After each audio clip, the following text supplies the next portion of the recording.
Leo ninatamani iweze kuwa ni siku nzuri ambayo ndo tunaenda kuhitimisha kambi letu, lakini natamani tuimalize katika namna ambayo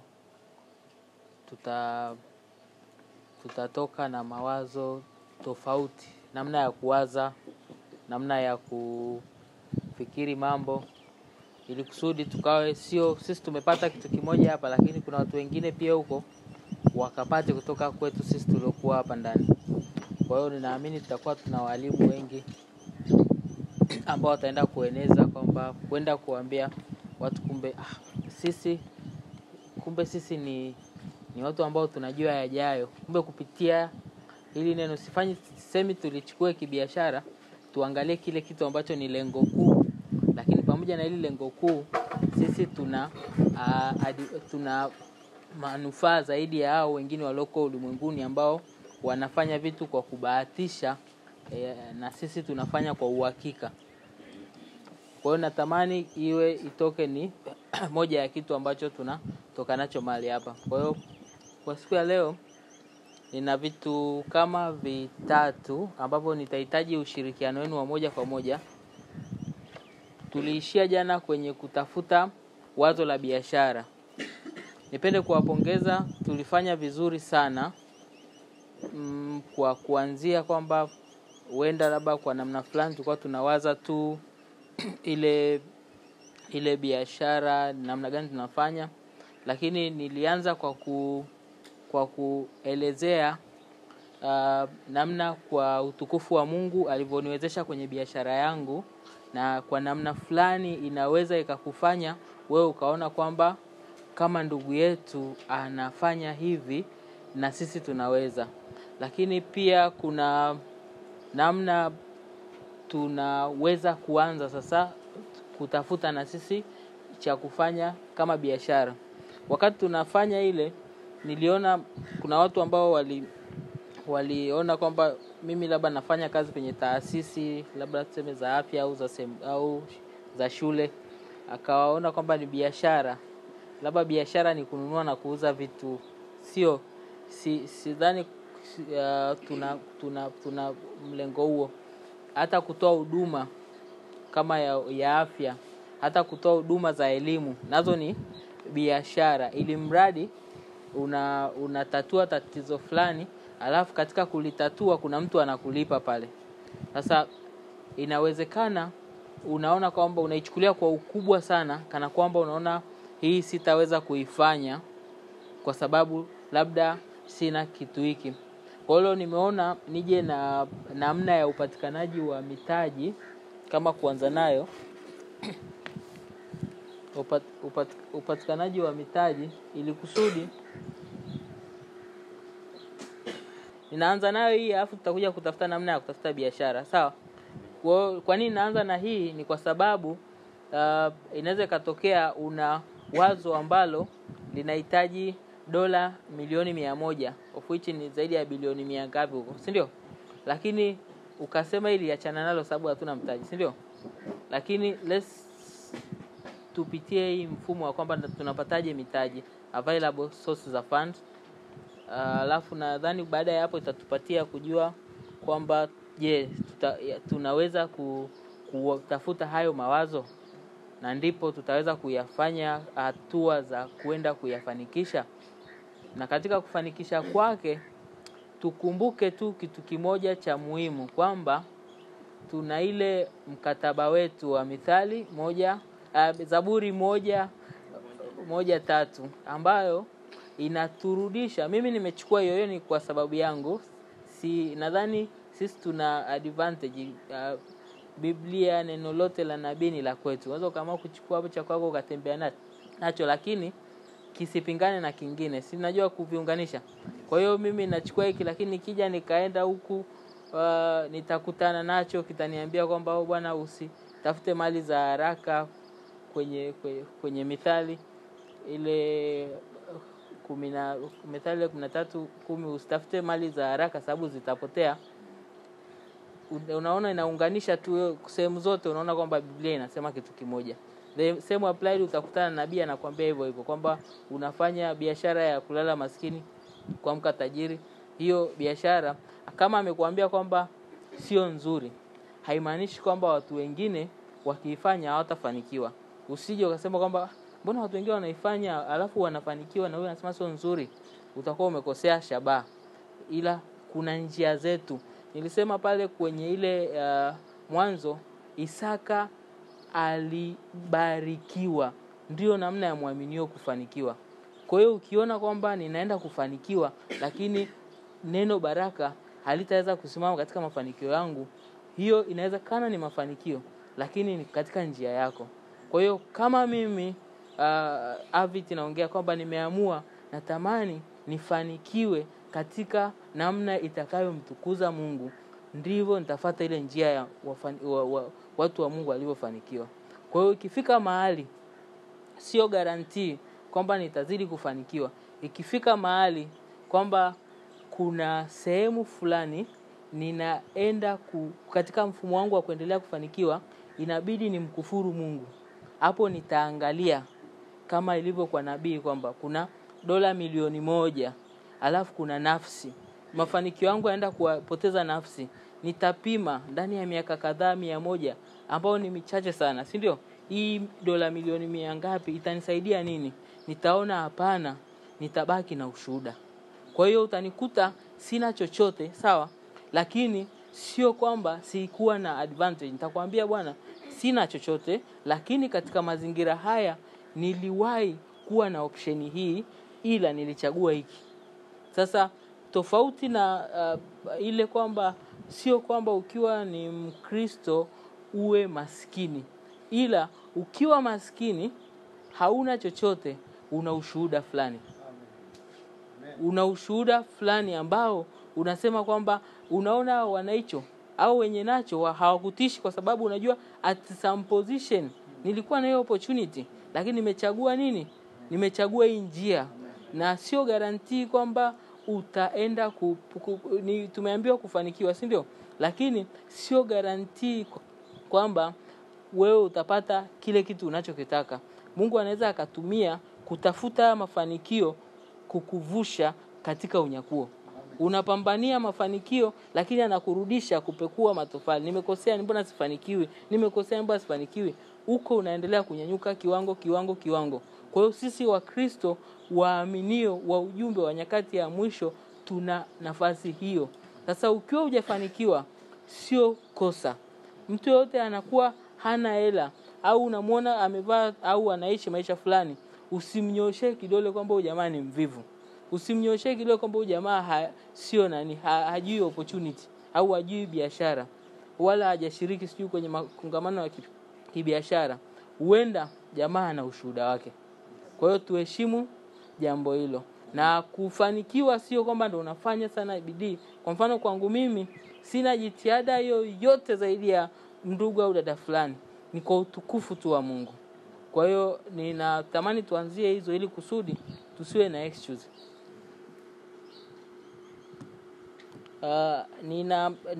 Nimepitia vipengele kadhaa, lakini kuna baadhi vingine tutaendelea kuwa navyo kwenye makundi yetu.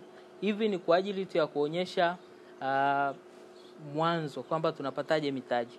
Nilianza na kutumia mitaji ya ndani au mtaji wa kwako binafsi ulionao, ambao wewe unaweza ukawa na akiba yako binafsi kwa ajili ya biashara yako ukaanzia nayo. Unaweza ukawa na kwenye ile kama ni biashara, unaweza ukawa na yale mauzo ya awali, kitu cha kwanza umeanza kuuza kile ikawa ndo moja ya kukuza ule mtaji wako. Unapokuwa una kitu fulani umeweka kwenye biashara yako, hata kama ni kidogo, kinakupa namna gani ya kuona kwamba unashiriki moja kwa moja wewe kama wewe kabla hujaenda kutafuta nje. Ndo ya kwanza. Lakini nimeandika hapo familia na marafiki. Watu wako wa karibu wa kwanza ni wale wanaoweza kusikiliza, au familia, marafiki wa karibu ambao sasa wanaweza wasiwe na maswali mengi kukusupport, kwa sababu wakati fulani asipokusupport kwenye biashara yako, baadaye unaweza ukampiga unampiga ile kwamba bwana nisaidie la kula, si ndio? Au nisaidie familia yangu.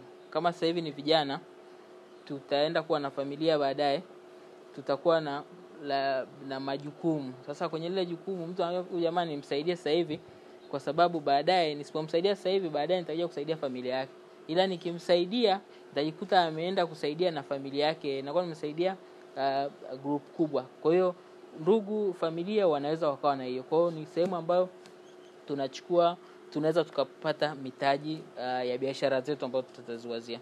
Kwenye hili niliweka msisitizo kwamba mara nyingi kwenye marafiki tunachukuliana poa, lakini ile kuchukuliana poa ni kwamba unaweza ukapewa hela na rafiki na familia, yeye hatataka kuweke collateral au kuwekea riba kubwa, lakini inakufanya sasa, kwa sababu umechukulia ni rafiki, ni familia, unaweza ukatumia bila kujali au kutokurudisha.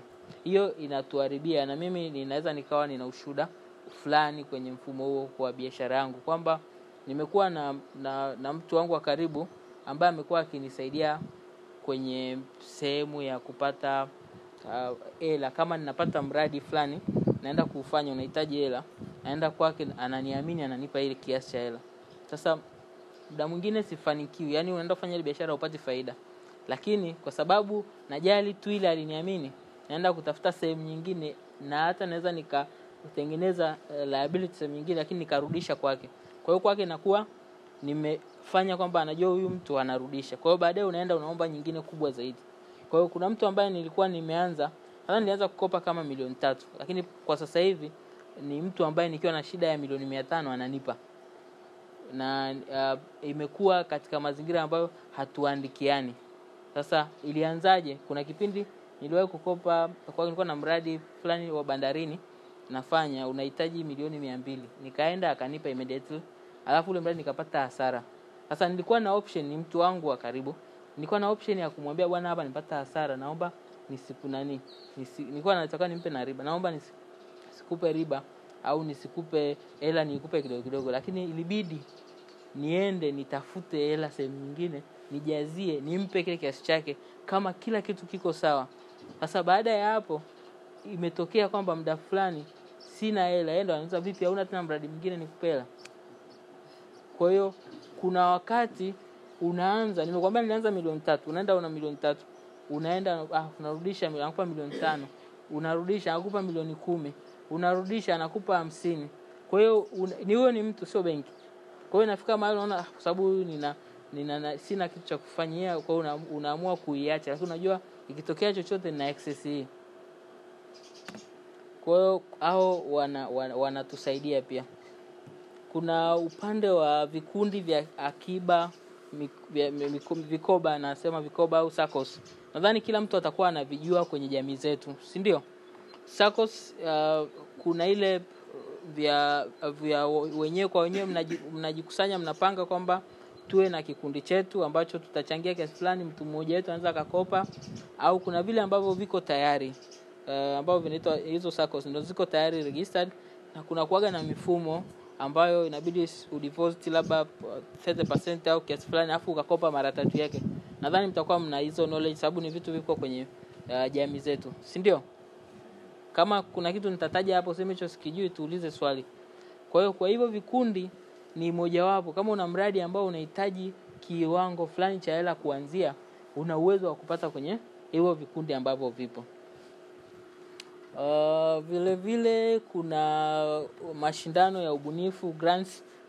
Kuna taasisi za kiserikali, za kibinafsi na baadhi ya wafadhili ambao wana mashindano ya kibiashara. Mfumo wao ni kwamba wanataka kuna mtu ambaye anataka labda kuona dunia ikiendelea kuwa green. Kwa hiyo atatamani kuangalia biashara ambazo zinasupport green businesses. Kuna mtu ambaye kama serikali inatoa zile mikopo kwa makundi kila halmashauri. Sasa kuna mifumo yake ya upatikanaji wake. Kwa hiyo ni source ya fund ambayo hizo zinapatikana kwa utaratibu ambao wewe hujaanzisha biashara yako, unawazo unaweza kwenda kuzipata hizo mitaji. Lakini pia kuna grants tofauti, ruzuku, ambazo hizo zinatoka kwa biashara changa ama mawazo ambayo yanakuwa na criteria. Most likely ni social enterprise au ni biashara ambazo zipo kwenye stage nzuri. In fact kuna kitu kimoja hawajui, ila wanaweza wakakwambia kwamba biashara ambazo zinaonekana most likely zitaboom, kwa mfano kama fintech, financial technology app. Sisi waaminio tuna neema ya kujua kwamba tupo katika nyakati ambayo ulimwengu unaenda kuwa cashless. Si mnajua hicho kitu? Lakini huku ulimwenguni utasikia bwana, ukitaka kufanya biashara ambayo ni fintech, support yake kuna free grants all over. Si ndio? Sasa unaona mtu akianzisha fintech anapata support, wale wameachiwa kwamba Mungu ameruhusu wazi support hizo biashara, na Mungu ameruhusu hao jamaa huko ulimwenguni wanaotaka hela, ambao sisi tulisema msingi wetu ni uzima wa milele. Lakini kuna watu ambao yeye apate hela, si ndio? Kwa hiyo anafikiria, katika kufikiria akija kupata ubunifu kwamba nianzishe ni support labda mfumo wa kutoa hela hapa kwenda sehemu nyingine au kufanya malipo fulani, hiyo ni wazo kwenye kichwa, si ndio? Kwa sababu ipo kwenye mpango wa Mungu, anafanikisha hilo wazo lako liende kupata utekelezaji. Mtaji anaandaa sehemu fulani watu wa kuzisupport. Kwa hiyo vitu vinaenda kukamilika ili mradi neno la Mungu litimie. Sasa sisi wana wa Mungu ambao tuna hiyo neema ya kujua uhakika kwamba hichi kitu kitafanikiwa, tuna advantage. Kwa hiyo tunaona kuna grants kama hizo ambazo zinatoka.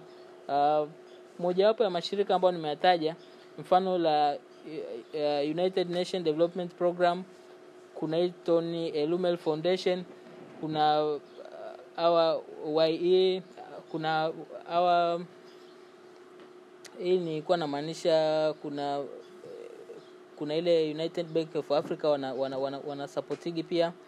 Kuna hizi local government program ambazo ni manispaa, kila manispaa inakuwa inatoa hizo. Mimi mojawapo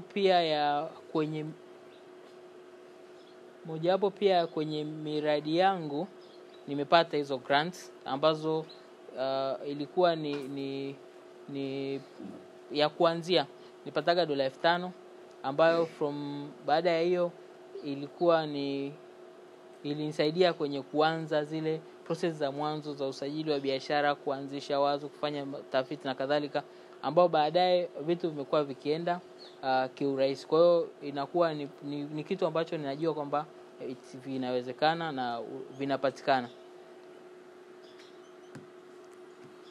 Nimeweka hapa wadau wa kiroho, kwa mfano kanisa pia ni moja ya source za fund, nikimaanisha kwamba kama mwili wa Kristo tunategemeana kwenye mambo mbalimbali. Sasa biashara pia ni one of the concern, especially kwa mchungaji wetu, anakuwa concerned sana na maisha yetu sisi waumini wake. Sasa kuna wakati mchungaji anaweza akajua kwamba sisi vijana hapa, si ndio, tutaenda kuoa, si ndio? Kama tutaenda kuoa, mchungaji anajua kwamba hao jamaa wakienda kuoa watakuwa na majukumu. Wakiwa na majukumu wanaweza wakaja baadaye kwa mchungaji au kwa ndugu fulani kanisani, bwana, watoto wangu au bwana, hata ile harusi yangu nichangieni. Lakini anajua huyu kijana akipata support fulani, akaanzisha biashara fulani ikaprosper, kuna vitu vingine atasaidia na kanisa. Sasa inawezekana kuna kale kamfuko ketu kwa vijana kana kuwa pale hapo akana kitu fulani, naweza kakatumika hako kama kusapoti wazo la kijana ambalo linakuwa labda kwenye kama kiasi kipo hivi kilichopatikana, ili wazo linakaa kuna tunaona ile itarudi, then kiasi kinaweza kikasupport. Ama mfumo mwingine ambao kanisa linaweza kaona bwana tunachangia, kama tunachangiana harusi na tukachangiana pia biashara. Hilo ni moja ya njia ambayo tunaweza tukaraise fund kwa kupitia kanisa. Lakini kuna mikopo midogo, microfinance bank, ambao ukishakuwa na mpango kazi kwamba na biashara yangu hii nataka kufanya hii, mapato yake ni haya, benki hizi ndogo ndogo zinakuwa zina uwezo, ni rahisi kufikika, japo changamoto yake ni kwamba zinaweza kawa na riba kubwa. Sio, kuna hizi wanasema kausha damu, si ndio? Sio hizo. Kuna zile ambazo kidogo zinasaidia kwamba kwa biashara yangu nikifanya na hawa wanakopesha, at least ni kwa sababu sina advantage ya collateral na kadhalika, siwezi kucompete kwa mabenki ambao ni commercial bank. Naweza nikaenda kwa hizi benki ndogo ndogo nikaanza biashara yangu. Kwa nazo tuzieke kwenye akili zetu wakati tunaenda kwenye wazo la biashara. Kuna ushirikiano au partnership. Hii wewe una wazo la biashara kubwa, sawa? Alafu unaenda kwa mtu mwingine, labda ni mzee amestaafu. Hana muda wa kuingia kwenye biashara, au yeye yupo kwenye kazi nyingine ambayo amekamatika huko, lakini mtaji anao. Wakati huo unaweza ukamshirikisha kwamba bwana, kwa kuchukua haya mahindi hapa na kwenda kuyaweka hapa, ndani ya miezi 3 au 6 sisi tutapata kiasi hiki. Tutapata tuliongea mtaji wa milioni 50. Milioni 50 tukaona kwamba ndani ya mwaka miezi 6 ilikuwa naweza nikapata faida ya milioni 30, si ndio? Joshua, upo? Mtaji wa mahindi ulikuwa na faida ya milioni 30 ndani ya miezi 6, si ndio? Sasa ndani ya mwaka maana yake unaweza kuchukua milioni 60, si ndio? Kwa hiyo milioni 50. Lakini kwa mtu ambaye labda amestaafu, amepata ile kiinua mgongo, anasema anaweza akafikiria best option labda kwenda kuweka bondi hela yake ili iweze kuwa sehemu nzuri. Lakini kama anakuamini vizuri na anaona uwajibikaji wako, akamwambia bwana mzee, hela ukiweka bondi kwa mwaka utapata 50% dividend, I think something like that. Lakini mimi naweza nikakuletea unaweza kupata 15%, lakini naweza kukuletea 50% in a year. Kwa hiyo ataona hapa cha kwanza anaongeza kipato, lakini anakuempower wewe kufanya kitu fulani, si ndio? Kwa hiyo anaweza consider hicho, akaamua kupartner na wewe katika njia ambazo ni formal. Kwa kumalizia na hiyo ilikuwa ni slide kwa kumalizia na hiyo mfumo huo, kama kuna swali kwenye swala la kupata funds, ningeomba ili kusudi tuende kwenye zoezi linalofuata, ambalo hili nitahitaji tutalichukulia muda kidogo, kwa sababu tumeona jana kwamba tumekuwa na mawazo hapa mazuri sana, lakini siamini kwamba nataka kuwa kama mwalimu pale kwamba saa nyingine kukuambia ukweli na kusaidia. Siamini kwamba watu wote hapa tunawaza chakula tu, si ndio? Kwa hiyo nadhani kuna kitu fulani inabidi tukisolve. Kwa hiyo tutaanza na namna gani ya kuja na wazo. Naamini kwamba kwenye group zetu kwa kuna mawazo tofauti, lakini namna gani ya kuja na wazo ambalo ni nzuri, ambalo pia la kumtukuza Mungu. Kwa hiyo kama kuna swali kwenye swala la fundraising, tulimalize kabisa, then tuende kwenye stage inayofuata.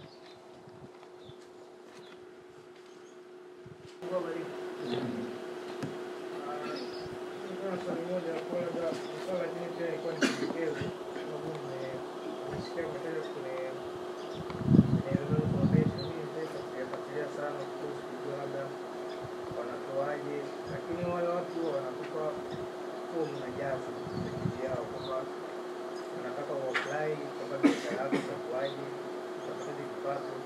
Sasa kwa sababu wewe tayari umesha success hapo kutumia foundation, labda mtasaidia wengine ambao tunatamani tuingie kwenye foundation, kama namna ya kuandaa proposal kwa kazi za kupita, kwa sababu ndio kwa apply mwaka jana nafikiri kajana, lakini proposal ikataliwa.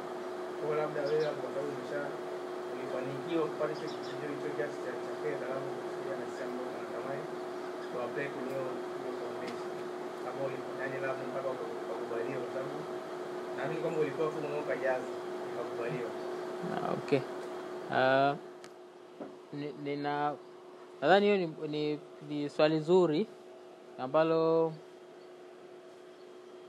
ambalo pia litatupa pia moyo kwamba kama kuna watu ambao wanatoa, kwa mfano kama bado $5,000 sio ndogo kama mtu anakupa na hautakiwi kurudisha.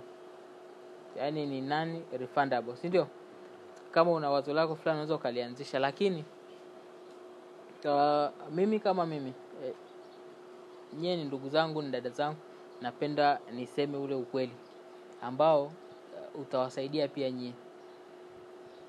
Ili mradi tumekuja hapa leo, sawa?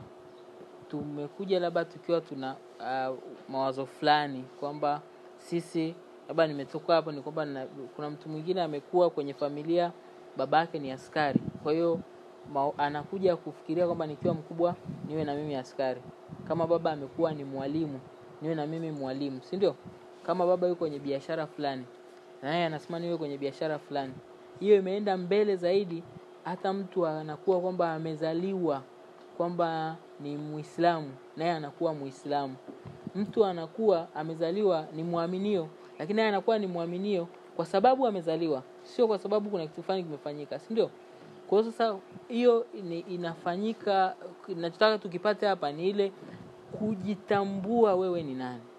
Determination, sio kwa sababu ya mtu fulani niko hapa, sio kwa sababu ya mzazi, sio kwa sababu ya hata kwenye masuala ya biashara, sio kwa sababu ya biashara ankofanya nafanya biashara hii na mimi nifanye. Wewe kujitambua, kujua purpose yako, sawa? Alafu ukisha kuwa nayo ukaanza kuipambania in phases. Inaweza kachukua muda, lakini unakuwa unafanya kitu ambacho unajua kwamba ni kwa ajili yangu. Sasa mimi ninajua sehemu nyingi za kutafuta hizo grants, lakini ilinichukua nadhani takribani miaka 5 consecutive 5 years kuweza kupata grants ya kwanza. Kwa hiyo nilishakosa mara nyingi.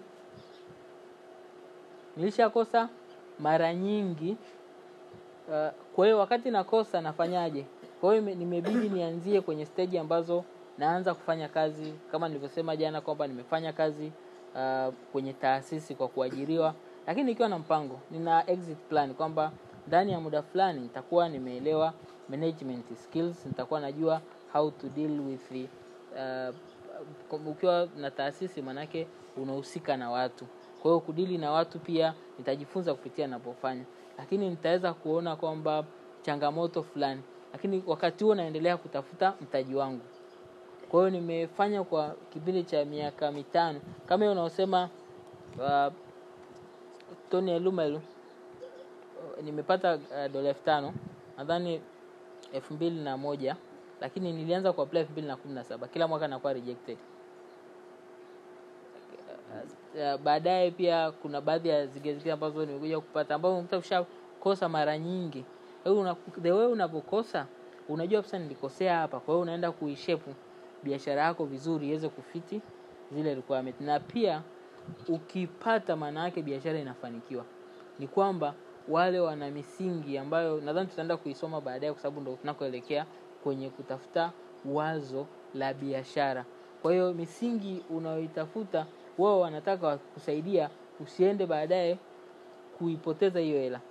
Wanataka nayo ika impact na baadaye pia wanawezekana wana benefit. Kwa mfano kama wanataka biashara ambayo itaajiri watu wengi, kwa hiyo biashara yako hiyo na mlengo huo, na ukifanikiwa kuipata ile baadaye uwe na matokeo.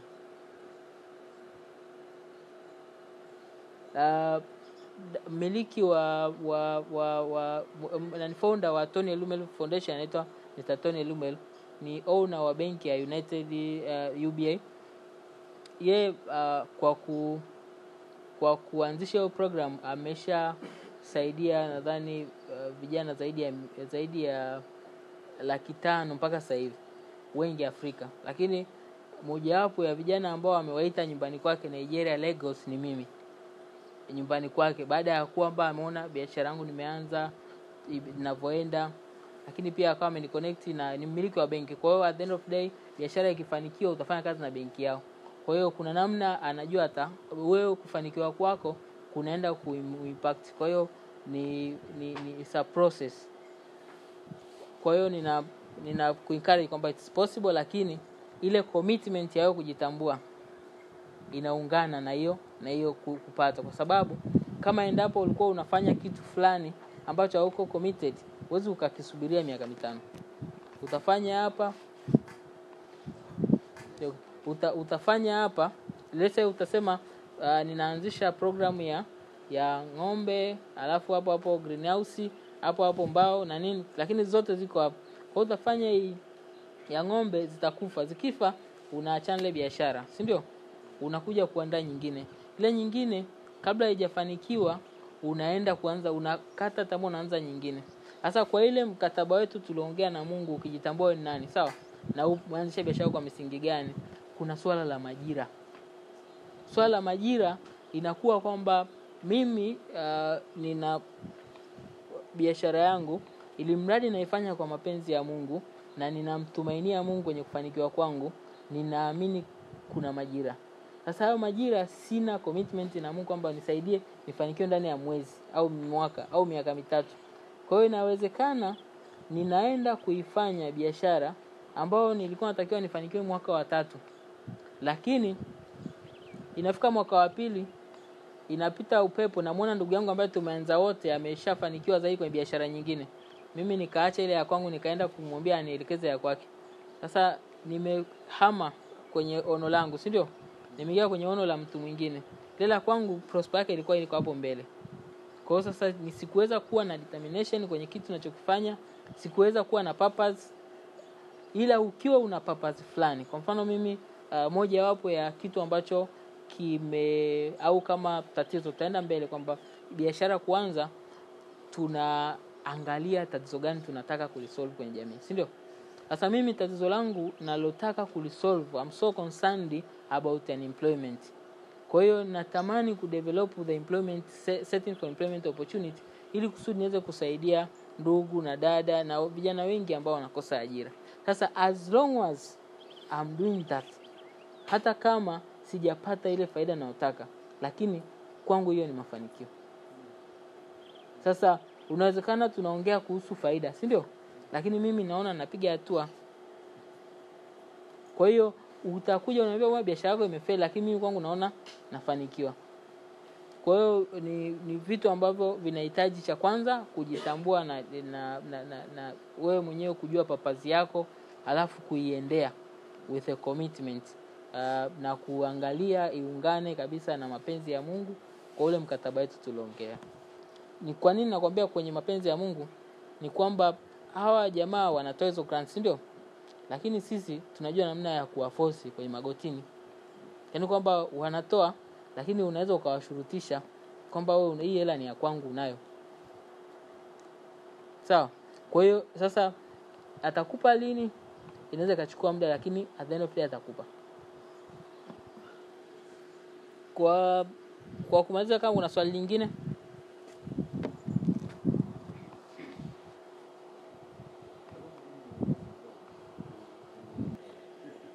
Lakini sio lazima tuongee Kiingereza.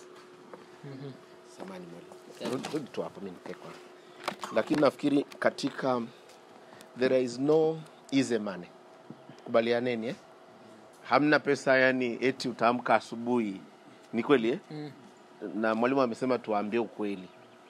Hamna tuamka asubuhi kama ilivyokuwa inadondoka mana jangwani. In fact mana ilidondoka jangwani. Nchi ya ahadi kulikuwa hamna mana.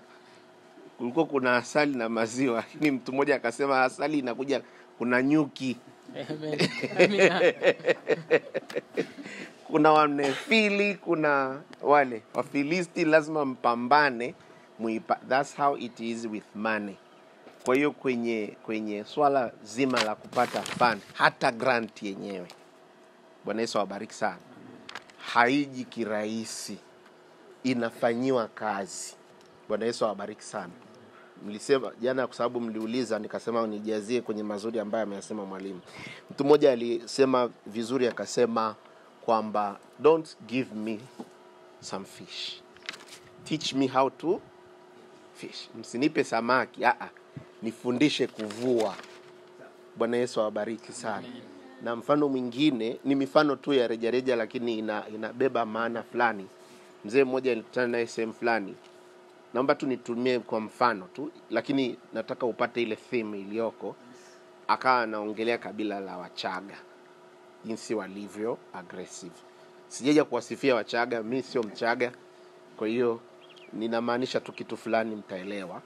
Akasema ya kwamba kilichotokea ni kwamba kuna kijana mmoja alikuwa amekuwa akaenda Dar es Salaam kama ndugu yangu hapa Aviti. Kwa hiyo alivyoenda Dar es Salaam, sawa alivyofika kule akafanikiwa. Disemba, unajua Wachaga tena wanarudi kwao. Kwa hiyo warudi kwa wafika kijijini, wazee wakaambia unaona ile dogo lako pale mchukue. Akaambia wewe unaenda daa kwa kaka. Sawa sawa Akafurahi kweli. Alipofika kaka ana nyumba nzuri, lakini akamlaza sebuleni. Usiku kuna baridi, hakumpa blanketi. Tena akipita anamkanyaga na miguu. Toka hapa mwanaume, unalala kwa mwanaume mwenzako. Mdogo wake alikasirika sana, akachomoka. Sema ndugu yangu ananifanya, akaenda akaingia speaker yako huko. Ni mfano aliutoa mzuri, lakini ulikuwa una pointi fulani hivi ambayo ndo nataka niiseme kuhusu. Akaenda huko, akapambana Kariakoo, akapata vitu, akauza sijui magazeti nini, akaibuka, akapata biashara kubwa sana. Disemba naye akarudi, aambia kaka alinitesa sana. Akarudi Moshi na kaka akarudi Moshi. Wakaitwa na wazee. Kaeni hapo. Vipi? Anasema mzee, mimi huyu alinitesa sana. Alikutesa kwa hiyo baada ya hapo kuonyesha kwamba naweza, nimeenda nimepambana nimerudi. Akaambia chukua mbuzi, mpe kaka yako asante kwa mafunzo mazuri. Hicho ndicho tulitaka akufanyie. Sasa unaona dogo lako la tatu kamfanyie ulichofanyiwa. Mwalimu nafikiri ataweza kuieleza vizuri, lakini idea simaanishi kuwasifia Wachaga hapa. Idea ni kwamba tunajifunza kwa mafunzo ya tai. Ndivyo utakavyoweza kupata kitu halisi. Ndivyo ilivyo kwenye kupata mtaji. Kwenye jambo lolote lile unatakiwa upate the hard way. Ndicho alichokuwa anakisema mwalimu hapa. Yeye ameenda miaka mingapi? 5. Yeye anakuja kuambia nimpata milioni 5, lakini kuna miaka ya kutosha huku nyuma ya kujifunza. Sasa ni nini? Ngoja niwaambie. Fedha zote ambazo unazipata, ama granti, ama mkopo, ama nini, kuna kazi ambayo unatakiwa uifanye ili uweze kuqualify. Unanielewa Ili uweze kufaa. Kwa mfano, moja, lazima wewe mwenyewe utengenezwe, anachokisema mwalimu. Proposal ulionayo ndio ile kwa tunaifanya jana, na leo atatupa vitu vya kufanya. Iwe proposal inayouzika. Jana nilimsema ndugu yangu, hii siasa maana yake ni kwamba hujaweka kitu ambacho kitani convince mimi niweke milioni 100 yangu pale. Mzee amestaafu ana hela, hujaweka kitu kama anachosema, aache kwenda kupeleka UTT, alete inatakiwa iwe na vitu ambavyo vinavutia kusema unaweza ukafanya nini, ukainvest. Nilipenda idea ya dada jana sana ya consultancy. Vinaonekana ila itarudi. Bwana Yesu awabariki sana. Kwa hiyo kwa kuanzia lazima wakati atawapa kitu cha kufanya hapa, muweze kujenga idea ambayo inauzika na inaweza kufinansiwa. La pili kwenye funding, very important. Kila mtu anayetoa hela, hizi taasisi na nini wana criteria. Na ndicho ambacho nilikuwa nakisema, teach me how to fish, usinipe samaki. Kwa hiyo swali ambalo nafikiri mnatakiwa mtuulize. Bwana Yesu awabariki. What are the criteria that those people need for us to do ili tukiapply to see? Hicho ndicho mnatakiwa mkitoka hapa mtoke nacho. Na nitawajibu kwa haraka, mwalimu ataweka vizuri. Kila mmoja ana criteria yake. Umesikia amekwambia kwamba watu wanapenda green, kwa hiyo wewe unaenda na green. Nikiingia kwenye somo la mambo ya kazi nitaelezea kuhusu CV. Unaweza ukawa na CV 5 tofauti dada Sara. CV ya kwanza kama unaomba kazi kwenye kampuni ya simu, iendane na mambo ya simu. Sio umeelewa? Ukienda kuomba kazi hospitali, hata kama ni muhasibu, CV yako ielezee mambo ya hospitali. Ukitoka hapo ukienda kuomba sehemu nyingine yoyote, iendane na nini? Na lile eneo. What are the things ambazo wao wanazitaka ambazo ziko kwako, ndio uziseme. Bwana Yesu awabariki sana. Ndivyo ilivyo kwenye kutafuta hela kwenye jambo lolote. Bwana Yesu awabariki sana. Sasa what we can do ni kuwaonyesha maeneo ambapo pesa zinapatikana. What you can do ni kujiweka tayari kwa ajili ya mahitaji yaliyoko ndani ya hao watu. Bwana Yesu awabariki, ili mweze kusema mimi na qualify na huyu haqualify. Mwisho kabisa, kwa kumalizia, samee mwalimu nimechukua muda wako, lakini nimeona ni vizuri kuliweka vizuri. Kwa kumalizia, amesema vizuri sana na nimefurahi sana. Kuna marafiki, kuna ndugu, yani wapo kabisa, na mimi ni shahidi, ambao wanaweza wakawapa hela za mtaji. Lakini hata kanisani nilikuwa nawaza nitaomba mzee tuweke kitu fulani hivi, lakini kabla ya kufika hapo lazima ninyi muweze kuonyesha kuna possibility ya kukopesheka, kuna possibility ya kupewa mitaji. Haiza kamka mtu akupe hela alafu wewe uende ukaichezee ikaharibike, hiyo haipo. Lakini cha kwanza kabisa, unaweza ukaja na mtaji wa na project ya milioni 20. Si ndio ndio mtaji unaohitaji. Milioni 20, ngoja niwaambie, pale ndani ya Maskani ya Uzima mnaipata. Na waambieni ukweli. Yaani milioni 20 ni watu 4 tu, kila mmoja atoe milioni 5. Wapo. Kabla ya kufanya hivyo, lazima uje dada Sara na kitu kitakacho ni convince mimi niweke milioni 5 yangu hapo, nikusaidie dada yangu, nikupe mwaka mmoja utairudisha, na mwingine na mwingine. We have to reach that level ya kukopesheka. Bwana Yesu abariki sana. Amen. Samahani mwalimu. Nadhani tumpigie makofi.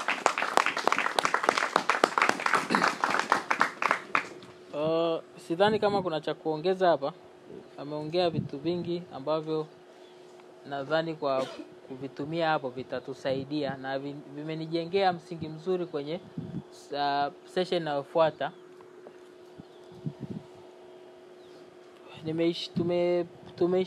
Tumekubaliana kwamba kwenye swala la how to raise funding sio issue tena, si ndio? Sasa tunakuja kwamba namna gani sasa tunapata mawazo ya kibiashara. Kuna madodoso ambayo niliomba wa print na hisi atakuja, lakini kabla hata hajaja nitapita kwa kusoma, nadhani na diary, kwa sababu hii inahusika kwenye activity ambayo tunaenda kuifanya muda sio mrefu. Kwa nilikuwa naomba mkopi kibinafsi, naendelea kuya mention hapa. Tumetaja nimeanza kwa kuwapongeza, lakini pia nikakosoa kwamba tulifanya vizuri kwa kuanza kufikiria kuhusu biashara, ni jambo zuri, lakini biashara ni nyingi, si ndio? Kwamba ukiwa unataka kufanya biashara utatoka hapa utafanya hivi, lakini ili biashara yako iweze kuwa sustainable, kuna vitu vya kuangalia kabla ya kuanzia biashara. Nimetengeneza mfumo ambao unatafuta tatizo kwanza kabla hujaanza biashara, kwenye jamii yako au kwenye kanisa au kwenye shule, kwenye moja ya process zako tafuta tatizo fulani. Alafu baada ya kupata hilo tatizo unakuja kutafuta suluhisho. Alafu kupitia suluhisho ndio inazaliwa biashara. Kwamba unatatua tatizo fulani ambalo lipo kwenye jamii yako. Cha kwanza cha kurekodi, pointi ya kwanza ni tatizo nililoliona. Una observe tatizo au tatizo nililoliona. Hii kuobserve tatizo labda nitoe mfano kwa mazingira ya hapa. Hapa tupo kwenye hii campus, ndio? Mimi juzi nimezunguka na Joshua sana. Nadhani tulikuwa tumebook sehemu fulani Bagamoyo, baadaye idadi ya watu ikawa imeongezeka, kwa hiyo kabidi tu adjust number, tukashindwa limited. Lakini tukawa tunatafuta maeneo mengine. Kila tukienda eneo tunapata kuna activities zingine zinahusika, na pia utakuta kuna bar, kuna nini. Kwa hiyo inatuondolea ile pointi ya kwamba tutapata sehemu nzuri. Kwa hiyo wakati ule ni tatizo. Sasa nataka kujirudisha labda kwa huyu mwanzilishi wa ile eneo. Labda yeye alipitia labda kutaka kufanya maombi. Hapa wamekaa zaidi kimaombi. Alikuwa anataka kufanya maombi labda sehemu fulani. Akazunguka kwa ajili ya kutafuta sehemu ya kufanya maombi, lakini akakosa. Kwa hiyo kwake ikawa ni tatizo. Sivyo? Kwa sababu amekosa na yuko concerned kupata sehemu tulivu, akaamua kutafuta eneo la yeye kusolve yake. Ni kwamba atafuta eneo ambalo ataenda design kwa ajili ya matumizi yake, afanye hapo kama na yeye na washirika wake labda hivi, lakini baadaye aweze kutoa iwe ni service kwa watu wengine. Sasa biashara yake ina sifa ya kutatua tatizo. Kwa swali ambalo linafuata la pili, hilo tatizo ni nini? Tumesema tumeshalijua tatizo, si ndio? Kwamba hilo tatizo uweze kulidefine problem. Ukishalijua tatizo ni nini, alafu uje kwenye suluhisho.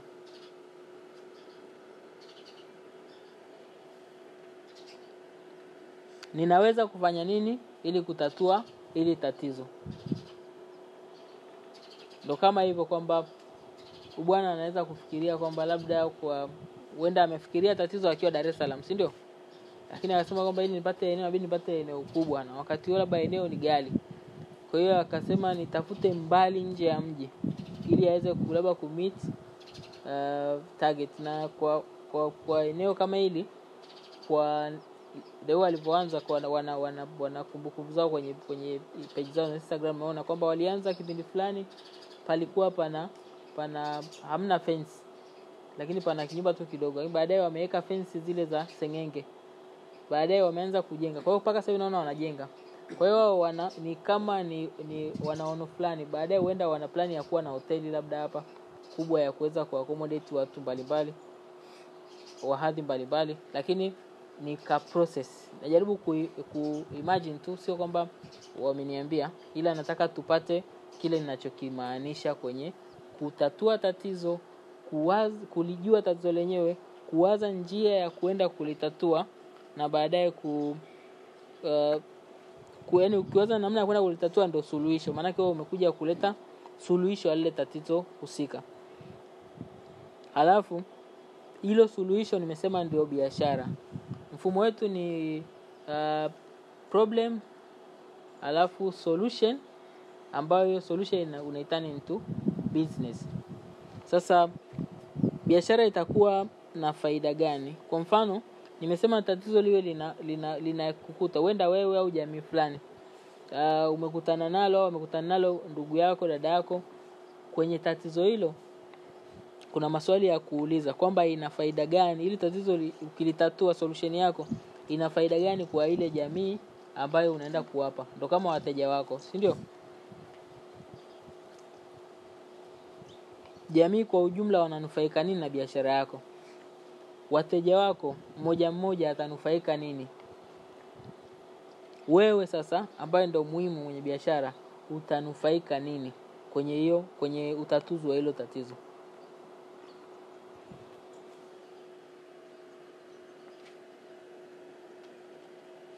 Na hiyo pointi ya mwisho ni napenda kusaitini kwangu mimi, sio kwa ajili ya watu wengine. Napenda kujiuliza pia kwamba kutokana na mkataba wangu, je, biashara yangu inaendana na ule mkataba Zaburi 1? Kwa maswali kama ni biashara ya haki, inampa utukufu Mungu. Alafu je, kufanikiwa, maana biashara tumeahidiwa kufanikiwa, na kama unatakiwa kuwa na maono makubwa, unaona kwamba kuna sehemu fulani utafika mahali fulani pakubwa. Je, kufanikiwa kwangu huko kuna mahali itafika kwamba itaniondolea muda na Mungu, au itafika yani kwamba kuna biashara nyingine unapofanikiwa inabidi yani itakufika mahali itakutoa kwenye mfumo, yani kwamba no way out, kwamba kwa biashara hii niwe na, kama una jamaa alisema na biashara kukwepa kodi. Kwa kama unaona biashara yako ikifanikiwa inabidi ukwepe kodi, yani no way out, then kwa sababu hapa tunaongelea wakati wa kuanza kustrategize mwanzo kabla hujaanza, then unaweza ukafikiria vizuri kwamba hii sio mpango wa Mungu. Lakini kama unaona hii itamtukuza Mungu, mimi mwenyewe itanifanikisha, halafu pia hata kuendelea kwake labda ikifika mahali wakati naendelea na hiyo biashara, akija Bwana kupitia kwenye hiyo biashara nitaunga safari, hiyo ni biashara nzuri. Kwa hiyo ninadhani kwa kujua vitu hivyo, nimetaka turekodi ili kusudi hapa tuulizane maswali. Tukishaelewa nitakuja kuwapa dodoso la kurudi tena yale makundi yetu, tuwaze biashara katika misingi hiyo ya kujua kwamba hii biashara kuna tatizo fulani Nitawapa details za kujaza. Kuna hii biashara inatatua tatizo fulani, na tatizo lake, suluhisho yake ni hili, na namna yake ya mimi kupata hela ni hii. Alafu humo tutaunganisha na ile ya mitaji. Humo tukitoka taenda kwenye implementation sasa, action plan, kwamba kwenye hizo biashara ambazo tumezianzisha kutokana na makundi. Kama kuna swali au sijaeleweka vizuri, kama umenoti hujaelewa vizuri, niko hapa ndugu yako kurudia. Nataka turudie pale kwamba biashara sio tu kuuza na kununua, si ndio? Na biashara tu sio kitu ambacho unaona kwamba hichi kinakifanya kitu labda kwa sababu mimi kwenye level yangu ninatakiwa nifanye tu hapa. Tuna ile advantage, nakumbushia, tuna ile advantage ya sisi kuwa wateule. Mnajua ninachomaanisha. Kwa hiyo unawezekana unafanya kazi kwa mdunia fulani au hata kama ni mwaminio, lakini yeye anafanya kitu fulani kikubwa, si ndio?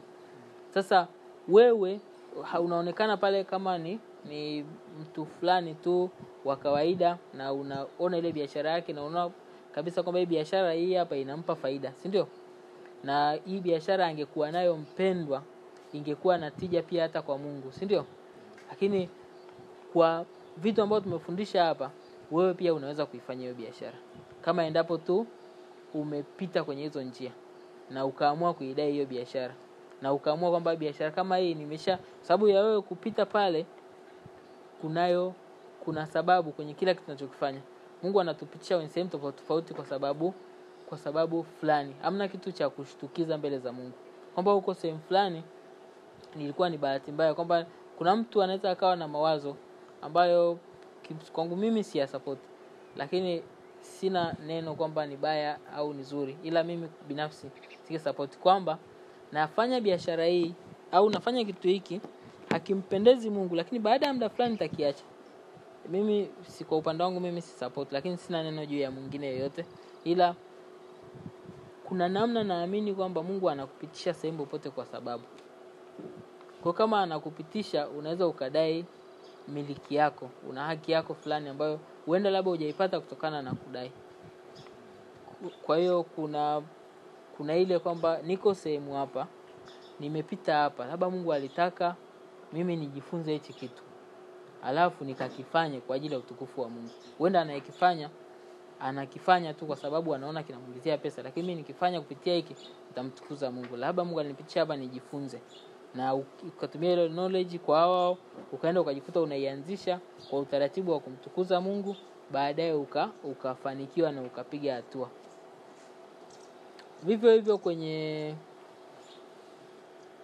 shughuli zetu za kikawaida, baadaye tukifanikiwa, ni kwamba pale ulipo, tupo kwenye biashara, tupo kwenye huduma fulani tunatoa, pale ulipo Mungu anataka tufanye huduma yake, na yuko pale kwa sababu anataka mashahidi pale kwenye swala la industry labda ya vifaa vya ujenzi. Anataka wakija wale wakati wa hukumu, wakija wanapitia watu fulani, waseme kwamba hii biashara ilikuwa ni ngumu, lakini kulikuwa kuna mpendwa fulani shahidi alikuwa naye yupo huko. Sasa sisi tunasimama kama mashahidi pale kwenye zile biashara. Kwa hiyo Mungu inamlazimu Mungu kutufanikisha ili mradi apate mashahidi kwenye ile industry. Sasa compromise na ule mkataba kwa kuingia kwenye biashara zisizo haki, kwa wenye mizaa, tutafanya sisi wenyewe sasa tuvunje mkataba wetu. Baadaye tunarudi kwa Mungu kulaumu kwamba Mungu wetu ametuacha. Kwa hiyo ninaamini kwamba popote tulipo sisi ni mashahidi wa Mungu kwenye ile idara.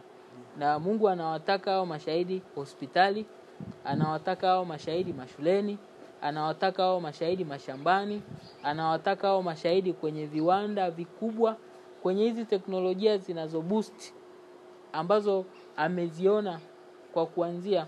Anataka pia mashahidi wake wakiwa huko, kwamba bwana sisi tulikuwa tunatengeneza kwa mtu mwingine ataenda kuna utetezi kwamba mimi nilikuwa natengeneza teknolojia ambayo ulisema itakuwepo. Si baadaye watakuja kujua kwamba alisemaga. Ulisema kwamba kutakuwa kuna magari ambayo yatakuwa yanaendeshwa bila dereva, si ndio? Kwa hiyo sasa mimi Elon Musk nimelibuni hilo gari. Sasa mimi unanionaje? Unaniachaje? Japo sijasimama, sijamwamini nabii wako, lakini mimi nimetii neno lako sehemu fulani. So unaniachaje? Sasa ukiwa na mpendwa fulani naye alisimama kwenye hiyo neno na akalifanya usahihi, utakuwa shahidi, bwana, mbona ulikuwa unapaswa tu upite, uachane na siasa, ufanye hivi kupitia huyu. Bwana, kulikuwa kunasema kwamba mwisho watu watakuwa wanajenga, watakuwa wanafanya. Mimi nimeingia kwenye vifaa vya ujenzi, natimiza neno lako huko, lakini nimekwepa kodi. Unaona? Kwa hiyo sasa kuna mtu fulani Mungu atamweka sehemu fulani, mbona huyu aliprosper na yule atakuwa ni kama kipimo fulani. Kwa hiyo kuna mabiashara ambayo tunaambiwa kwamba ulimwengu unapoenda mwishoni kutakuwa na ile alama ya mnyama, hakuna kuuza wala kununua kwa cash, si ndio? Cashless. Then mimi nipo kwenye fintech, ninatengeneza product ya kufanya mobile money transaction, payment na kadhalika. Ninatimiza neno. Mtu fulani atakuja huko atamwambia, ataenda kujitetea kwamba mimi kwenye kutimiza zangu neno lile lilosema kwamba watu wasitumie cash, mimi nimetengeneza, nimekuwa engineer. Unajua wanafanya kazi za Mungu, nimekuwa engineer kwa kutengeneza platform ya mobile money transaction. Sasa unaniachaje hapa? Lakini anatakiwa pawe pana mtu fulani mnyofu ambaye tu alitumia njia za Mungu akaenda kufanikisha jambo lile ili kusudi aonekane kama huyu, mbona alikuwa hapo lakini amefanya hivi. Kwa hiyo tunachelewesha hata safari yetu, nawazia wakati fulani kwamba tunapokuwa tuna vitu vinaturudisha nyuma, setbacks nyingi zinafanya kwamba na Mungu anatupenda, anaturehemu, anatamani tuendelee kumrudia. Kwa hiyo anarudisha vitu vingine vinaendelea kuchelewa. Na zaidi kuna ile kwamba unafanya vyote hivyo lakini haufanikiwi, au unafanikiwa inafika mahali unarudi. Napenda kulisema hili kwa sababu pia mimi nina makubaliano yangu na Mungu kwamba linapokuja sasa unatakiwa ufanikiwe, sawa?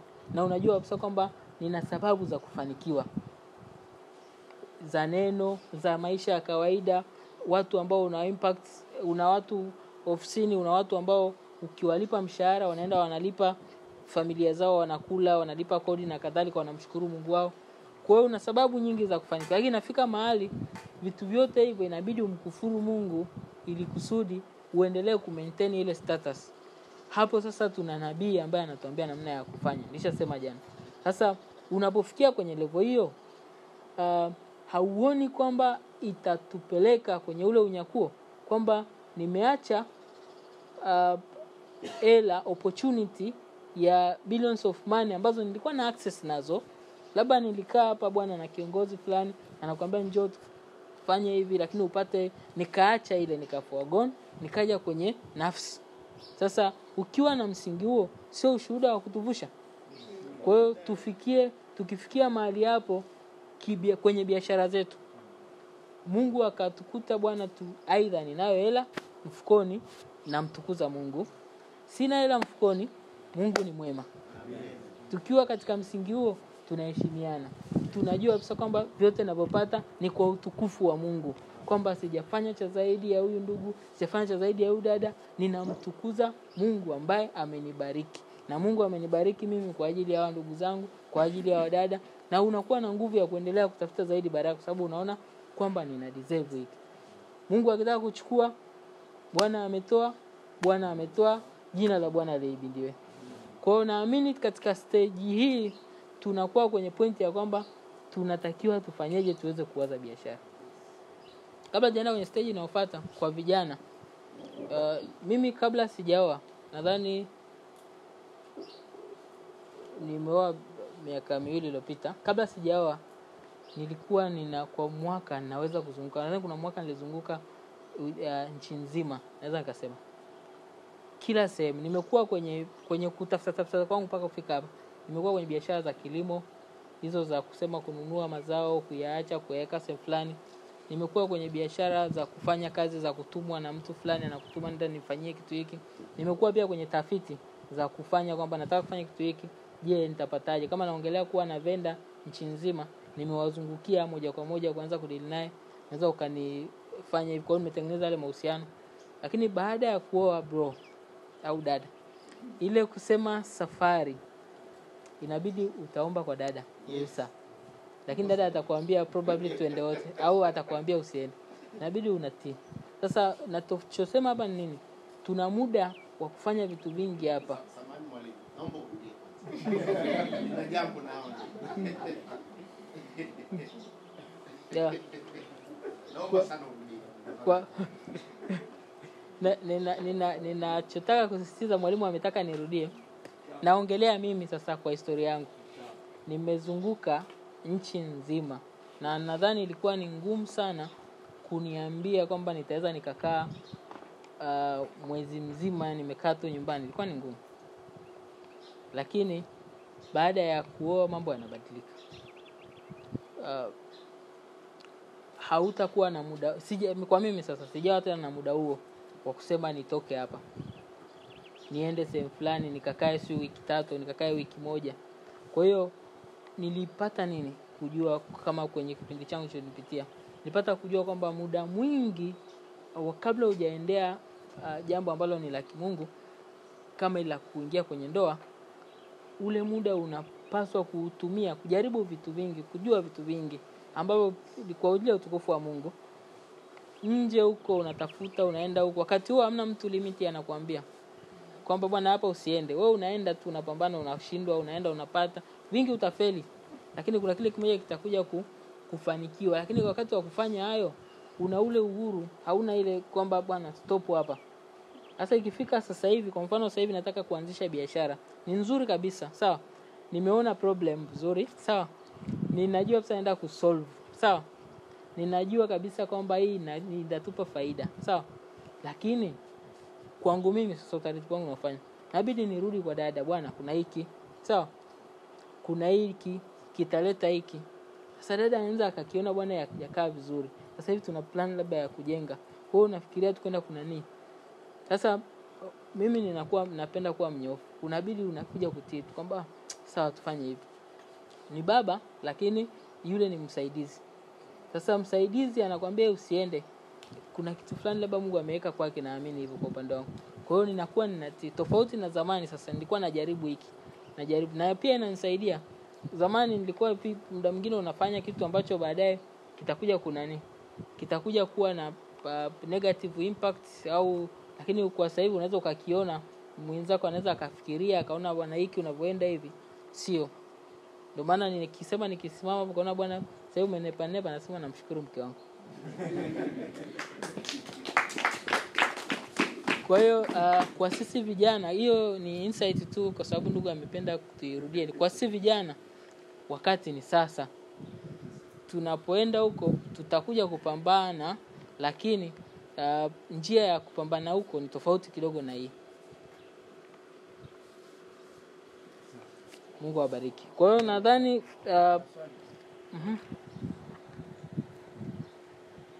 Samahani mwalimu, nakurudisha nyuma kidogo. Ndio sala kukwepa kodi. Nataka nijue hiyo kukwepa kodi umeikaikaje. Yaani kwamba lipi kodi ama unafanya tax liability, tuna minimize tax liability. Nadhani kuna ndugu mmoja alisema jana hapa kwamba biashara yake ni ya kukwepa kodi. Nimesite. Nadhani maana mimi ninavyojua sasa kwa Kiswahili unajua kwa Kiswahili tunaikeje. Maana kuna tax avoidance na tax evasion. Kimsingi kimantiki kwamba sio kulipa kodi, kuna kulipa kodi na kuminimize tax liability. Kwa sababu kwenye mtu kiendelea kampuni kama zikiwa kubwa, ukisema niende straight na TRA watakunyoosha. Kwa hiyo kuna maana kunakuwa na tax minimization of tax liability. Nikisema minimization of tax liability, sio kwamba unafanya eti silipi kodi, utafuta the ways kama I can minimize this tax liability. Ili TRA inawapa sawa, lakini at a minimum cost. TRA wanakukata kila sehemu. Tunaangalia jengo lako, tunaangalia jengo umekodi kwa kiasi gani, tunakata kiwango hapo. Tunaangalia biashara yako ina faida kiasi gani, tunakata kiwango. mtaji wako ulioanzia hapo tunakata tena. Kwa hiyo ukisema kwamba ni inaenda go straight forward kwa mtu mwenye malengo ya kufungua kampuni ambayo inakuwa ina benefit kubwa, inakuwa haina kidogo. Unajua kuna wale wanaofanya security bonds, kuna wale wanafanya kama partnership kama hiyo. Inakuwa ni tofauti na mtu akiwa na kampuni yake mwenyewe. Kwa sababu hapo tayari na kwa huko tayari kwenye level fulani hivi ya minimization of tax liability. Ndio maana nitaka kujua hiyo tax nani hiyo labda ni kuna ndugu alisema jana biashara yake ni kukwepa kodi. Sijui kama angeza akasema nani, ila kwenye hicho cha dada kwenye hicho cha dada kuna sehemu fulani nabii alisema kwamba unaweza ukakwepa kodi serikali wasikukamate, sawa? Unaweza ukakwepa labda speed, ukaendesha speed kubwa njiani traffic asikuone kwa kutumia hizo njia zote za kunani, lakini hauwezi ukakwepa hukumu. Sasa kuna namna fulani unaweza kulichukulia ile, yani kuna ile point ya mtu unaweza ukafanya kitu ukakilegalize kwamba hicho bwana ni sahihi, lakini ili mradi unajua umekwepa, kuna neno lake fulani kwa nabii. Ila sina neno juu ya mtu anayepunguza au anayefanyaje. Napenda tu biashara yako au chochote unachofanya uwe na uhakika kwamba hichi kitu kinamtukuza Mungu. Kwa hiyo kwenye swala la biashara, sasa sisi tunapotoka hapa kwa sababu tuna nia makuu, si ndio? Tukienda kuanzisha biashara, tujitahidi kuziformalize. Unasajili either kama ni individual au ni partnership au ni kampuni, unasajili biashara. Ukishasajili ikawa fomu, wewe unajaribu kuandaa vitabu kutokana na yale matumizi ambayo unayafanya. Ukifanya hivyo, argument inakuwa ni nzuri kwamba bwana mimi nimeripoti hizi, alafu yeye atakwambia hizi hamna, utaenda kuzijustify, utazionyesha. Kwa hiyo mwisho wa siku kama utadumu tu kwenye zile report zako umezikusanya vizuri, baadaye unajikuta kwamba hata kukuletea kama ni kodi, akuletea unaona hii ina deserve. Kwa sababu sio unaiona bwana hapo ulikwepa, ni kweli nilikwepa, nitailipa. Na kuna mifumo hiyo. Kuna sio inaita player bargain, unaweza kuuta kodi kubwa ukabageni kwamba nipunguze kidogo kidogo. Kwa hiyo biashara zinakuwa zinaenda katika msingi ambao mwenyewe unaona hii anachonielezea hapa kinaeleweka, kwa sababu mimi ndo nimeripoti. Wewe ndo unaandaa vitabu vyako kumwambia bwana faida yangu ni au nimepata hasara.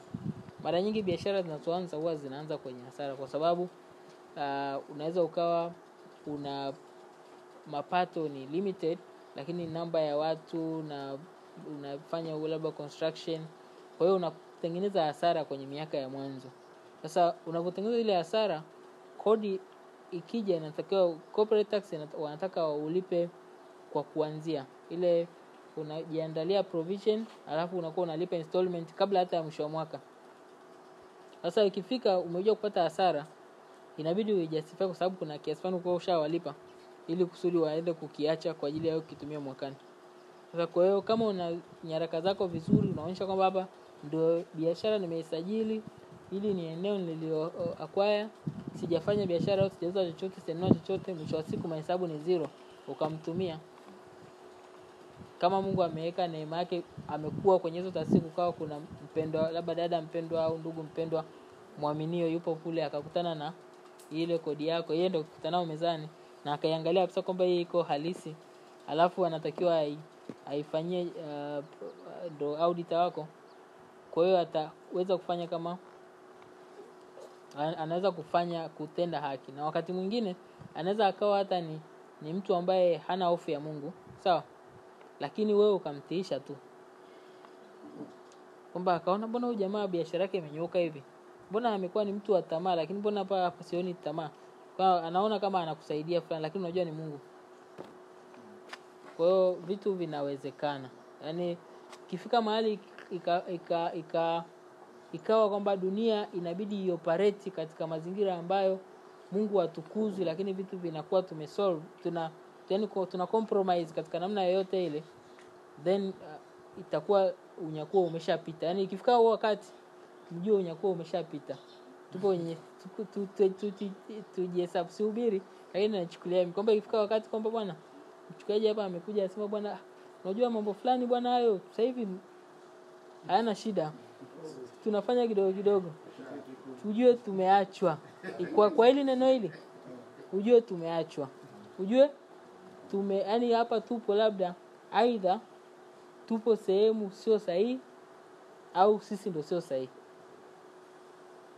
Kwa hiyo kwa neno hili labda litakuja lingine, lakini kwa neno hili tunatakiwa tufike kwenye ukamilifu fulani kila idara. Sasa sisi kwa kwenye biashara, sisi wa kwenye hata wa nyumbani, ukiwa dada nyumbani unamshauri ndugu, kuna namna fulani kuletea bwana hapa tunafanya hivi, wewe unawajibu. Umejikuta umeingia pale kwenye ule msururu kwa sababu uliona kwamba bwana tuna compromise. Kwa hiyo ninatamani tuwe na hiyo kwamba tunapoenda kuanzisha biashara zetu hiyo tuondoe. Kama ukiona wengine wanafanikiwa, tunajua kwamba watafanikiwa wengi tena sana, lakini sasa fikiria kwamba mtu fulani amepata hela nyingi sana, sawa? Alafu kwa hizo akili amezipata hela zake nyingi. Alafu yuko mahali kitandani amelala, anaumwa kansa. Daktari anamwambia siwezi hii ugonjwa huwezi kupona. Alafu wewe haujapata nyingi ya hizo, lakini uko pembeni hapo umekaa pale na afya yako, sawa? Au una kansa kama hii, lakini unajua kuna tumaini la kwamba hii na mtu ambaye anaweza kuiondoa. Yeye huko ana wasiwasi wa kwamba ninaondoka napoteza vitu vyangu nilivyo accumulate kwa muda mrefu, lakini wewe uko pale pale katika hali ile, lakini unasema bwana njoo haraka, natamani huko niende. Sasa hivyo vitu viwili ni vitofauti kwenye kufikiria. Ukifikiria tofauti na huyu mwingine inakufanya sasa unajua kwamba njia anayopita ni sahihi. Kwa hiyo usifikirie kwamba mbona huyu anafanya hivi, mwacha afanikiwe, lakini kuna kitu anakikosa. Yaani wewe uko maili nyingi sana mbali. Kwa hiyo natamani tuwe na msingi huo kwenye kuanza.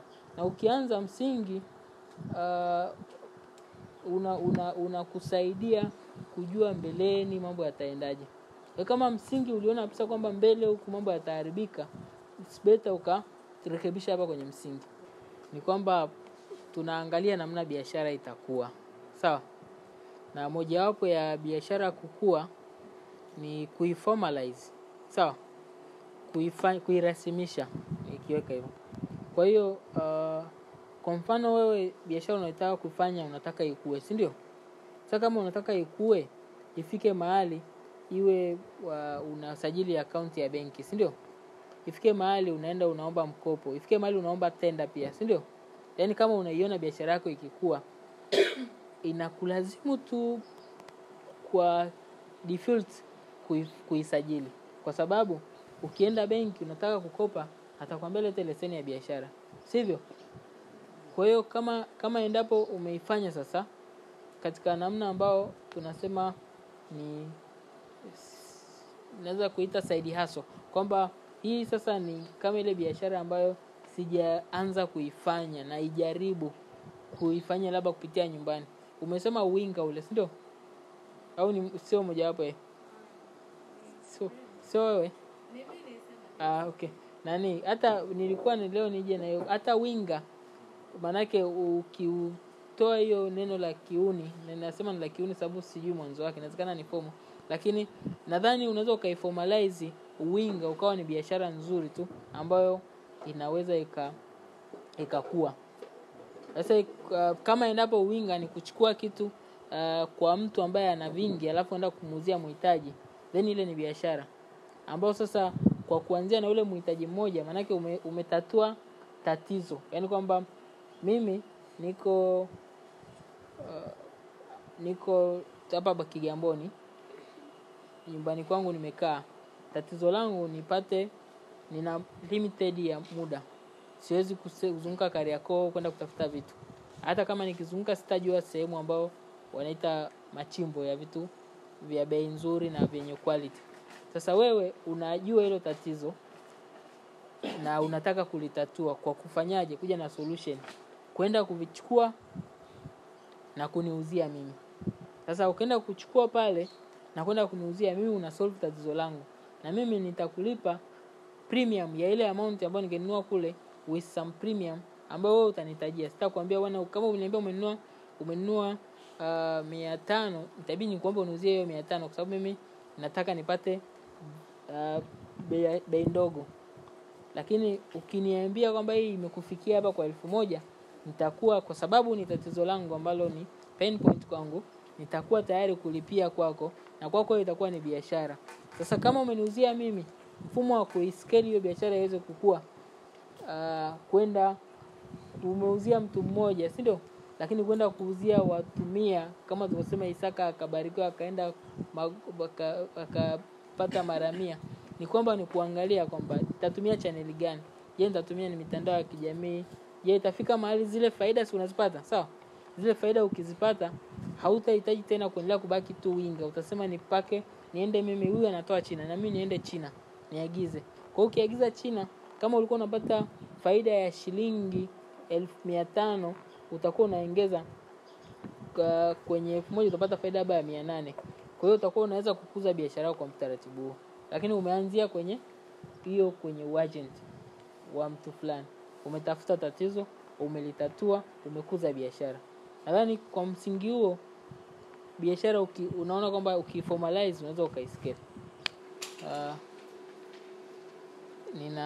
Nishafeli sana, kwa hiyo ninawazia ni swali zuri. Kufeli ni kuzuri, sawa? Kwanza ujue hicho kitu. Yaani ukiwa unafanya kitu afu hujafeli, ujue unachelewa kufanikiwa. Sio kama uchukue point. Tunafundishwa kwa njia ngumu. Yaani inabidi upitie magumu fulani katika namna ya kuyatatua yale, unapata namna nzuri ya kwenda kwenye ubora. Nataka nikupe scenario moja ya biashara ambayo tulianzisha na sasa hivi inafanya vizuri. Mimi ni mmoja wa waanzilishi, japo mimi sio mmoja ambao tunaiendeleza. Kwenye biashara hii ni ya kilimo. Tulianza biashara ya kilimo katika mfumo ambao tuna plani kwamba tulime mazao, matunda, mboga mboga, tuyakaushe twende tuuze nje. Kwa hiyo tukaanza na shamba dogo. Yaani mwanzo tulianza niko chuo. Tuanza na shamba, unachukua, tumeitana kikundi, mnajuana, marafiki wale, mnasema tukalime. Kwa kwenda kulima kule, unaenda shambani, unampa mtu, kuna mtu anasimamia kule, kwamba kaa hapo shambani, mimi nakuwa natuma ile kama hela. Wakati wa chuo kuna kuaga na hela fulani zile za wanaita boom, napata. Kwa hiyo mnaamua kwamba hizi hela tuweze kufanya kitu fulani, let's tukutane. Nadhani sisi tukaita kundi letu tukajiita Winners Group. Kwa hiyo tukawa tunashirikiana, kwamba tunashirikiana masuala ya kibiashara. Kwa hiyo tukawa na wazo zuri tu kwamba tuanzishe shamba. Mmoja wetu kwenye lile kundi, babake ana shamba.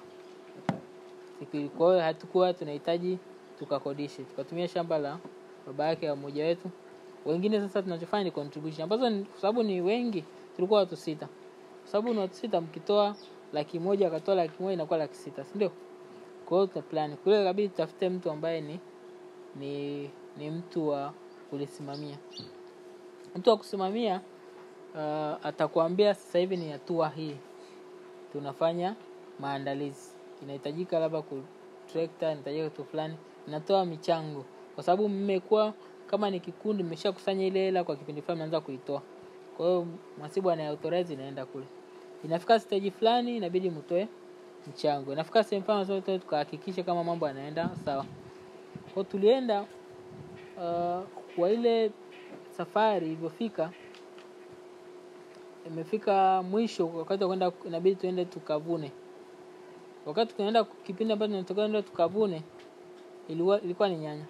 Kwa hiyo inabidi tuende tukavune. Tukaenda shambani kule, mazao yale, yani huku tunaambia tukavune, lakini kule shambani uhalisia hamna kitu. Yani ile ilivyooteshwaga, tulipoenda kutembelea tukakuta ndo majani yanapanda, hayakuendelezwa. Kwa hiyo kile kilimo cha simu kile ikatufanya tunaenda kuvuna kitu ambacho hakipo, na ule mtu ambaye tulikuwa tunamtumia hela hayupo. Yaani anatoka kukuambia leo nitumie hela, kule mashambani wana pampu maji ili kusudi wamwagilie. Kwa hiyo asubuhi nakutumia nitumie hela ya kupampu ili nipige dawa, alafu unaenda pale ni mtu ajao pale zaidi ya wiki mbili, zaidi ya mwezi hayupo, ameshahama pale, lakini ila anaendelea kutuma. Kwa hiyo tulipofika pale katukatisha tamaa. Nadhani ile group ni kama alikavunjika, sababu hela yote tulokuwa nayo kwenye group tumeiweka mle, kila mmoja akawa ame stop kuacha ile. Sasa nikabaki mimi mwenyewe kuangalia kwamba nafanya kutoka hapo. Wale wenzangu wakawa wamekuwa disappointed. In fact inaumiza kwamba unafikiria tunafanya kitu hiki na ilikuwa ni kama tumesha kusanya hela mwaka wa kwanza, tumekusanya hela mwaka wa pili, kasema jamani tutaondoka chuo, sisi tukaondoka kizembe, kwa hiyo let's do kitu fulani. Kwa tumetoka pale baada ya kufeli ule mradi, ikatoka na wazo la kutaka sasa kuangalia nafanyaje niweze kukuepana na hizi changamoto. Kwa hiyo nikaona kwamba pale wengine wakulima wengine wamelima, lakini wale walolima mimi niende nichukue kwao nikauze. Sina mtaji wa kutosha kuchukua kwenda kuuza. Inabidi nitafute utaratibu kwamba unafanyikaje. Mtu amevuna pale anauza crate shilingi fulani, naulizia bei ya sokoni ni kiasi fulani. Bei ya sokoni ni soko letu kwa tegemea Mabibo na Ilala, pale pana soko fulani hapo. Hapa Ilala. Sasa hivi kama maendeleo ya mwendokasi kidogo amelisogeza. Ilikuwa pale njiani opposite na msikiti. Kwa hiyo unakuwa na nyanya zako na expect kwamba utazinunua mashambani, utazisafirisha, utazileta huko. Sasa kwangu mimi kaja ni wazo zuri sana, sababu unanunua wakati wewe unaambiwa tenga moja ni 20,000, ukija huko unaliuza mpaka 60,000. Sasa hiyo ni kutokana na zile taarifa ambazo ninazo, na taarifa za soko na taarifa za huko kwa mkulima. Kwa hiyo kinachotakiwa pale mimi nitengeneze ule mkulima aniamini kwamba naenda kuuza, nitakuletea hela. Kwa hiyo nikaanza pale. Nikachukua mizigo ya watu nimeleta Ilala, ni Mabibo wakati huo. Leta Mabibo pale, nimefikisha gari zima nyanya tumeshusha. Sasa nyanya ina changamoto moja kwamba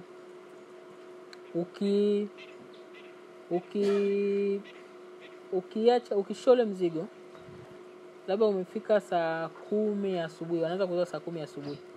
Umefika saa 10 asubuhi, ukaja ukafikisha pale saa 10 asubuhi unaanza kuuza. Bei ambayo unauza saa 10 ile asubuhi ni kwa mfumo ule wa kuwauzia wale watu kuna mkoa na madalali kule. Kuna chain ya middleman kama 4 au 5. Kuna anapokea, anawapa vijana wake wanauza. Kwa hiyo wanakuwa wanategemea bei yako ambayo unawatajia. Kwa hiyo wanakuwa na bei ambayo iko ya sokoni wakati huo. Kwa mtu akwambia bei ya soko sasa hivi ni 60,000. Kwa hiyo anakuuliza niuze, unaambia uza. Lakini ukisubiria kidogo labda dakika 20 au 30 zikiisha, bei itashuka. Mtu anakuambia bei iliyoko sasa hivi ni 50,000. Kwa hiyo zimebaki ngapi? Zimebaki lesa ilikuwa na crate 100, zimebaki labda 70. Unamwambia uza. Sasa wakati huo mimi nilikuwa sina huo uzoefu. Kwa hiyo nilichokuwa nacho ni kwamba nina target zangu kwamba ninatakiwa nichukue kiasi hiki nikauze kiasi hiki. Faida yangu nimeipanga hivi, nilipe gari na kadhalika. Kwa hiyo sasa nilidelay kufanya maamuzi. Yule mimi nataka niuze 70,000. Huku naambiwa bei ni 65,000. Naambia subiri ifike 70. Baadaye naambiwa bei ni 60,000. Naambia basi uza hata 65. Mimi narudi kwenye ile ambayo nilipa mwanzo. Naambia sasa hivi nakuja kufanya deche, naongea wanaambia bei sasa hivi ni 50,000. Tulikuja kuishia kuuza kwa 20,000. Huku tulinunua 30,000. Maana ikifika saa 2 asubuhi zinakuwa tena nyingi zimeshaingia. Kwa hiyo unakuwa tena hazina nani. Yaani zikishakuwa nyingi afu jua linawaka, watu wanaamua kuanza kuzirudisha, kuzihifadhi au kuziuza kwa bei ambayo ni rahisi. Kwa hiyo tulishia kuuza kwa 20,000. Tukifanya ikaenda kutop hapo 30, ifike 30 tulipe kule kwa wakulima. Alafu nikaacha ile point kwamba nikaona kwangu mimi nikaona hii biashara ni unpredictable, kwa hiyo siwezi kuifanya. Lakini from there ikanifanya kufikiria sasa. Hapo ikabidi nikae na ndugu yangu ambaye alikuwa anafanya biashara naye ya kilimo, lakini yeye kidogo alikuwa tayari amefungua kampuni. Kwa hiyo nikamwambia mimi nimefanya hivi na hivi na changamoto. Kwani sijui yeye alikuwa na export. Kwa hiyo kakaa naye nikamwambia kwamba naona opportunity hapa. Tumeenda kule sokoni, tunaona kwamba bei zinabadilika. Alafu huyu mkulima anapata hela ndogo kama anauza 60,000 ambayo yule alinunua asubuhi 60,000 ndio huyo ambaye anaenda kuuzia wale wa sokoni, wanaenda kuuzia wenye magenge. Mwenye magenge akinunua 60,000 ataenda atauza ndogo ndogo, atapata labda 80,000 au 90,000, lakini ataanzia hapa 60,000. Kwa yule wa genge naye amenunua kwa bei kubwa kwa sababu hajapita kwa mkulima moja kwa moja. Kwa hiyo nikakaa ndugu yangu ambaye tayari kampuni yake ilikuwa ina export. Kwa hiyo tukakaa kwa sababu tatizo nishaliona, nikamwambia sasa hivi unapambana kwenye kuexport. Alikuwa na export mananasi anakausha, na export maembe. Nikamwambia no, hebu tuangalie kuna opportunity hapa. Tukafanya kwamba kuangalia namna ya kwenda kuchukua mazao moja kwa moja kwa mkulima na kwenda kuyafanya tuyauze moja kwa moja kwa hao vendor ambao ni magenge. Kwa tukaanza na hizo nyanya ambazo nilianza nazo. Tulipoanza tukileta inabidi tunaleta tunashusha kwenye warehouse yetu tupeleka sokoni. Hata mbele kwa wateja. Tukapata changamoto kwamba tukileta zinaharibika. Yaani nyanya ukiziweka leo kesho zitaharibika. Kwa hiyo tukaangalia tufanyeje? Strategize kwamba tuangalie items chache ambazo hazitaharibika kwa haraka. Although ni fresh produce lakini hazitaharibika kwa haraka. Kwa hiyo tukachagua viazi, tukachagua vitunguu, tukachagua ndizi, tukachagua na mchele. Kwa hiyo tulipoanza na hizo product tukawa tumeanza kwenda kwa wakulima kwenda kuzikusanya kule, tunazileta, tunaangalia the same kama tulivyoleta kwa mkulima, bado tunaweza tukarepack kidogo. Kama tumeleta gunia la kilo 100 tunalipunguza kilo 50, tunaweka brand pale, tunalipeleka kwenye genge. Kwa kufanya hivyo kule kwa mkulima tulikuwa tunamuongezea, yaani kwamba anauzia kwa madalali. Kulikuwa kuna chain kama ya madalali 4. Sasa kwa sisi tulicut down ile chain. Kwa hiyo tukawa mkulima akiuzia kwetu anaanza kauza, kama alikuwa anauza 30,000 anaanza kauza 40,000. Alafu huku kwenye genge ambao alikuwa anunue 70,000 60,000 anaanza kanunue 50,000, na sisi tunakuwa tuna faida hapo katikati. Kwa hiyo kwa ile biashara tumeenda nayo na sasa hivi anaiendeleza ndugu yangu hapa anaifanya. Ni biashara ambayo imeprosper, lakini foundation yake ni kufeli kwa baadhi ya biashara zingine. Sio kama nimekujibu vizuri.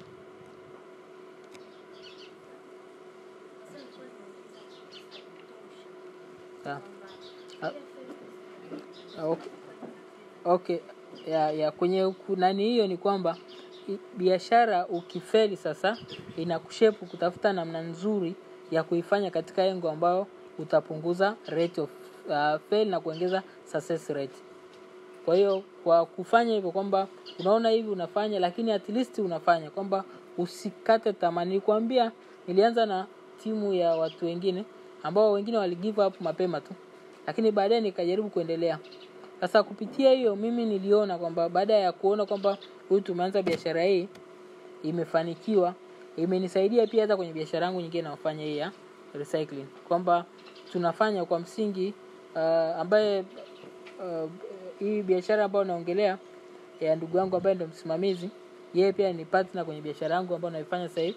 Lakini yeye akiwa na ile biashara yake, mimi ninajua kwamba tulianzishaje, na the same huku pia naona kwamba kwa kutumia sasa uzoefu wa kufanya ile naweza kuprosper kwenye biashara hii. Kwa hiyo ninazidi kusisitiza kwamba kwenye biashara kufeli haiondoi lile lengo. Ni namna gani unaendelea kustrategize kutokana kuna challenges ambazo utakutana nazo, na namna mnakaa vikao. Sisi tuna utaratibu wa kuwa na vikao kila siku, kuangalia kwamba tulipanga hivi mwanzo wa mwaka, unapanga kwamba mwaka huu tuna expect hiki, tutakuwa total, tunafanya assessment. Baadaye kila siku una mrejesho, kila wiki unapata hivi. Kwa hiyo unaona hapa tulikuwa tuna target hizi zimegoma, kuna hivi tufanyeje immediately. Labda unaangalia kuna opportunity, inabidi tuingie, competitors wetu wanafanya hivi, inabidi na sisi tuingie, labda tuwe na teknolojia inayoendana au zaidi, tufikirie njia 1 2 3. Kwa hiyo kufeli ni moja ya point nzuri ya kufanya biashara yako iweze kufanikiwa. Ikiwa haifeli sana, ujue pia hata kufanikiwa sana haitafanikiwa. Utafanikiwa kwenye level ambayo ni moderate.